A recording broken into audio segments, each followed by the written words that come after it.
Hi friends, welcome to ತನು ಸ್ವಯಂ ಅಡುಗೆ. ಇವತ್ತಿನ ದಿನ ಹೋಟೆಲ್ ಸ್ಟೈಲ್ನಲ್ಲಿ ರುಚಿಯಾದಂಥ ಕೈಮಾ ಉಂಡೆ ಸಾರು ಹೆಂಗೆ ಮಾಡೋದು ಅಂತ ತೋರಿಸಿದ್ದೀನಿ.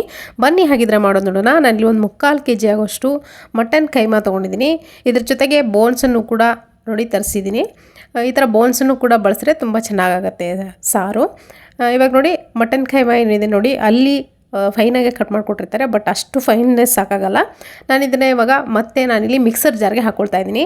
ನಾನಿಲ್ಲಿ ಒಂದು 2ರಿಂದ 3 ಪೋರ್ಷನ್ನಾಗಿ ಹಾಕ್ಕೊಳ್ತಾ ಇದ್ದೀನಿ.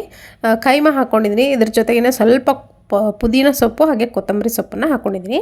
ಇದ್ರ ಜೊತೆಗೆ ನೋಡಿ ಮಸಾಲೆ ಖಾರನ ಹಾಕ್ಕೊಂಡಿದ್ದೀನಿ. ನಿಮ್ಮ ಹತ್ರ ಮಸಾಲೆ ಖಾರ ಇಲ್ಲ ಅಂದರೆ ನೀವು ನಾರ್ಮಲ್ ಅಚ್ಚ ಖಾರದ ಪುಡಿ ಇರುತ್ತಲ್ಲ ಅದನ್ನು ಹಾಕ್ಕೊಂಡು ಗರಂ ಮಸಾಲ ಹಾಕ್ಕೋಬೋದು, ಮಟನ್ ಮಸಾಲ ಅಥವಾ ಗರಂ ಮಸಾಲ ಹಾಕ್ಕೋಬೋದು. ನಾನು ಮಸಾಲೆ ಖಾರನ ಮನೆಯಲ್ಲೇ ರೆಡಿ ಮಾಡಿರೋಂಥದ್ದು. ಈ ರೆಸಿಪಿ ಆಲ್ರೆಡಿ ಅಪ್ಲೋಡ್ ಮಾಡಿದ್ದೀನಿ, ನೋಡ್ಕೋಬೋದು ನೀವು, ಡಿಸ್ಕ್ರಿಪ್ಷನಲ್ಲಿ ಕೊಟ್ಟಿರ್ತೀನಿ ನೋಡಿ. ಫೈನಾಗಿ ಎಣ್ಣೆ ಕೂಡ ಹಾಕ್ಕೊಂಡು ಫೈನಾಗಿ ರುಬ್ಕೊಂಡು ಬಂದಿದ್ದೀನಿ.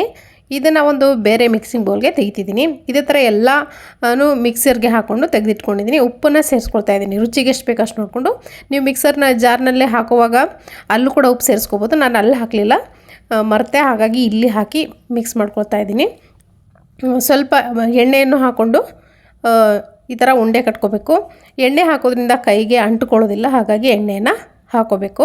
ನೀವು ಎಷ್ಟೇ ಸೈಜ್ನಲ್ಲಿ ಉಂಡೆ ಕಟ್ಟಿದ್ರು ಕೂಡ ಡಬಲ್ ಸೈಜ್ ಆಗುತ್ತೆ, ಹಾಗಾಗಿ ನೋಡಿಕೊಂಡು ಮೀಡಿಯಮ್ ಸೈಜ್ನಲ್ಲಿ ಉಂಡೆಗಳನ್ನು ಕಟ್ಕೋಬೇಕು. ನಾನಿಲ್ಲಿ ಮೀಡಿಯಮ್ ಸೈಜಲ್ಲಿ ಕೈಮಾ ಉಂಡೆಗಳನ್ನ ಕಟ್ಕೊಂಡು ರೆಡಿ ಮಾಡಿ ಇಟ್ಕೊಂಡಿದ್ದೀನಿ.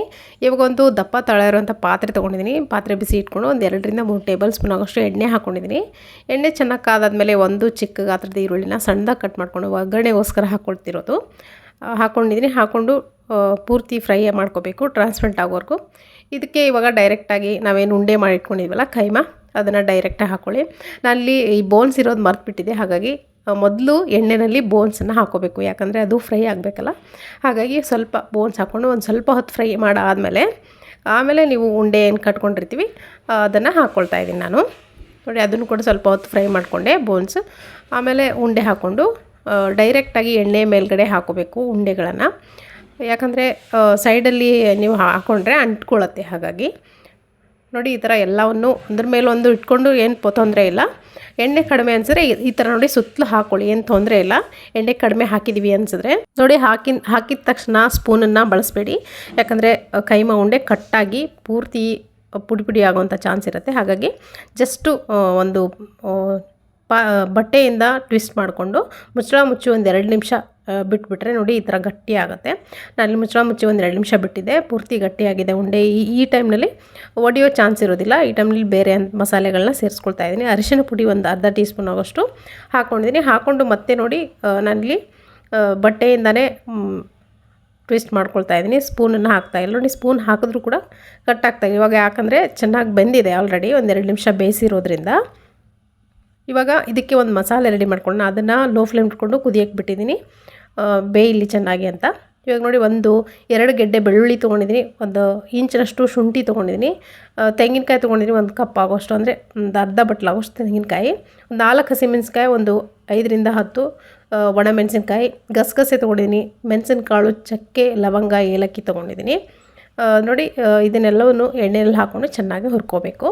ನಿಮಗೆ ಒಬ್ಬೊಬ್ಬರು ತೆಂಗಿನಕಾಯಿ ಹಾಕೋಕ್ಕೆ ಇಷ್ಟಪಡಲ್ಲ, ತೆಂಗಿನಕಾಯಿ ಹಾಕೋಕ್ಕೆ ಇಷ್ಟ ಅಂದರೆ ಕಡಿಮೆ ಹಾಕ್ಕೊಂಡ್ರೆ ಚೆನ್ನಾಗಿರುತ್ತೆ ಟೇಸ್ಟು. ಚೆನ್ನಾಗಿ ಫ್ರೈ ಮಾಡ್ಕೊಂಡಾದ್ಮೇಲೆ 1 ಈರುಳ್ಳಿ ಹಾಗೆ ಒಂದು 3 ಟೊಮೆಟೊ ಹಾಕ್ಕೊಂಡಿದ್ದೀನಿ. ನೀವು ಟೊಮೆಟೊ ಕಡಿಮೆ ಬಳಸಿರಿ ಅಥವಾ ಹುಳಿ ಟೊಮೆಟೊ ಬಳಸ್ತಾ ಇದ್ದರೆ ಸ್ವಲ್ಪ ಹುಣಸೆಹಣ್ಣನ್ನು ಇದ್ರ ಜೊತೆಗೆ ಹಾಕ್ಕೊಂಡು ಮಿಕ್ಸ್ ಮಾಡ್ಕೊಂಡು ಫ್ರೈ ಮಾಡ್ಕೋಬೇಕು. ಆವಾಗ ಹುಳಿಯಾಗಿ ಚೆನ್ನಾಗಿರುತ್ತೆ ಟೇಸ್ಟು. 2 ದಿನ ಇಟ್ಟರೂ ಕೂಡ ಕೆಡೋದಿಲ್ಲ. ಇವಾಗ ಫ್ರೈ ಮಾಡ್ಕೊಂಡಾಗಿದೆ, ಒಂದು 2 ಬ್ಯಾಚ್ ಆಗಿ ನಾನಿಲ್ಲಿ ರುಬ್ಕೊಳ್ತೀನಿ ನೋಡಿ. ಇದನ್ನು ಪೂರ್ತಿಯಾಗಿ ನುಣ್ಣಗೆ ರುಬ್ಕೊಂಬರ್ತೀನಿ. ಪೂರ್ತಿ ನುಣ್ಣಗೆ ರುಬ್ಕೋಬೇಕು. ಸ್ವಲ್ಪ ಕೊತ್ತಂಬರಿ ಸೊಪ್ಪನ್ನು ಹಾಕ್ಕೊಂಡು ಮಿಕ್ಸ್ ಮಾಡ್ಕೊಂಡು ರುಬ್ಕೊಂಡಿದ್ದೀನಿ.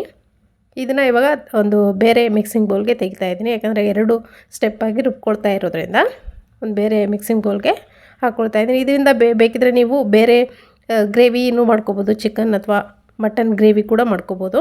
ಇವಾಗ ಈ ಬೇಯಕ್ಕಿಟ್ಟಂಥ ಕೈಮಾ ಚೆನ್ನಾಗಿ ಬೆಂದಿದೆ. ಇದಕ್ಕೆ ಡೈರೆಕ್ಟಾಗಿ ರುಬ್ಬಿರುವಂಥ ಮಸಾಲೆನ ಹಾಕ್ಕೊಳ್ತಾ ಇದ್ದೀನಿ. ಹಾಕ್ಕೊಂಡು ಮೊದಲಿಗೆ ಚೆನ್ನಾಗಿ ಹುರ್ಕೊಳ್ಳಿ. ಆಲ್ರೆಡಿ ಹುರಿದಿರೋದ್ರಿಂದ ಜಾಸ್ತಿ ಹುರಿಯೋ ಅಗತ್ಯ ಇಲ್ಲ, ಜಸ್ಟು ಮಿಕ್ಸ್ ಮಾಡೋಷ್ಟು ಬಿಸಿ ಆದರೆ ಸಾಕಾಗುತ್ತೆ. ಇಷ್ಟು ಮಿಕ್ಸ್ ಮಾಡಾದಮೇಲೆ ನಿಮಗೆ ಎಷ್ಟು ತೆಳುವಾಗಿ ಬೇಕು ಸಾರು ಅನ್ನೋದನ್ನು ನೋಡಿಕೊಂಡು ನೀರನ್ನು ಸೇರಿಸ್ಕೊಳ್ಳಿ. ನಾನಲ್ಲಿ ಉಪ್ಪನ್ನು ಸೇರಿಸ್ಕೊಳ್ತಾ ಇದ್ದೀನಿ. ರುಚಿಗೆ ಎಷ್ಟು ಬೇಕಷ್ಟು ನೋಡಿಕೊಂಡು ಉಪ್ಪು ಸೇರಿಸ್ಕೊಳ್ಳಿ, ಯಾಕಂದರೆ ಕೈಮಾಕ್ಕೆ ಕೂಡ ನಾವು ಮಿಕ್ಸ್ ಮಾಡಬೇಕಾದ್ರೆ ಉಪ್ಪನ್ನು ಹಾಕಿರ್ತೀವಿ, ನೋಡಿಕೊಂಡು ಉಪ್ಪನ್ನು ಸೇರಿಸ್ಕೊಳ್ಳಿ.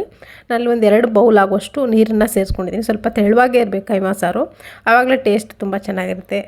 ಜೋಳದ ರೊಟ್ಟಿ, ಚಪಾತಿ ಅಥವಾ ರಾಗಿ ಮುದ್ದೆಗಾದರೆ ಸ್ವಲ್ಪ ಗಟ್ಟಿಯಾಗಿ ಮಾಡ್ಕೊಳ್ಳಿ. ನೋಡಿ ಇವಾಗ ಮೀಡಿಯಮ್ ಹದ್ದಲ್ಲಿ ನಾನಿಲ್ಲಿ ನೀರನ್ನು ಸೇರಿಸ್ಕೊಂಡು ತೆಳು ಮಾಡ್ಕೊಂಡಿದ್ದೀನಿ.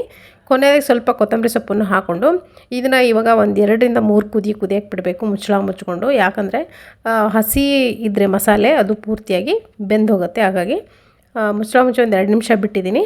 ಈಗ ನೋಡ್ತಿರ್ಬೋದು ಮೇಲ್ಗಡೆ ಎಲ್ಲ ಎಣ್ಣೆ ತೇಲ್ಕೊಂಡು ನಮಗೆ ಯಾವ ಹದಕ್ಕೆ ಬೇಕೋ ಆ ಹದಕ್ಕೆ ಬೆಂದಿದೆ. ಸಾಂಬಾರೆಲ್ಲ ಚೆನ್ನಾಗಾಗಿದೆ, ಘಮ ಘಮ ಅಂತಿದೆ, ಮನೆಯೆಲ್ಲ ಅಷ್ಟು ಚೆನ್ನಾಗಾಗಿದೆ. ಖಂಡಿತ ನೀವು ಕೂಡ ಇದೇ ಮೆಥಡಲ್ಲಿ ಇದೇ ಇಂಗ್ರೀಡಿಯೆಂಟ್ಸ್ನ ಹಾಕ್ಕೊಂಡು ನೀವು ಕೂಡ ನಿಮ್ಮನೇಲಿ ಮಾಡ್ಕೊಳ್ಳಿ. ಇಂಗ್ರೀಡಿಯೆಂಟ್ಸ್ ಲಿಸ್ಟ್ನ ಡಿಸ್ಕ್ರಿಪ್ಷನ್ ಬಾಕ್ಸಲ್ಲಿ ನಾನು ಕೊಟ್ಟಿರ್ತೀನಿ, ಅಲ್ಲಿ ನೀವು ನೋಡಿಕೊಂಡು ಮಾಡ್ಕೋಬೋದು. ತುಂಬ ರುಚಿಯಾಗಿತ್ತು. ಖಂಡಿತ ನೀವು ಕೂಡ ಇದನ್ನು ನಿಮ್ಮನೇಲಿ ಮಾಡ್ಕೊಂಡು ನೋಡಿ ಹೇಗಿತ್ತು ಅಂತ ಅಭಿಪ್ರಾಯ ತಿಳಿಸೋದನ್ನು ಮರಿಬೇಡಿ. ಇವತ್ತಿನ ಈ ರೆಸಿಪಿ ನಿಮಗೆ ಇಷ್ಟ ಆಗಿದ್ರೆ ಲೈಕ್ ಮಾಡೋದನ್ನು ಮರಿಬೇಡಿ. Thank you.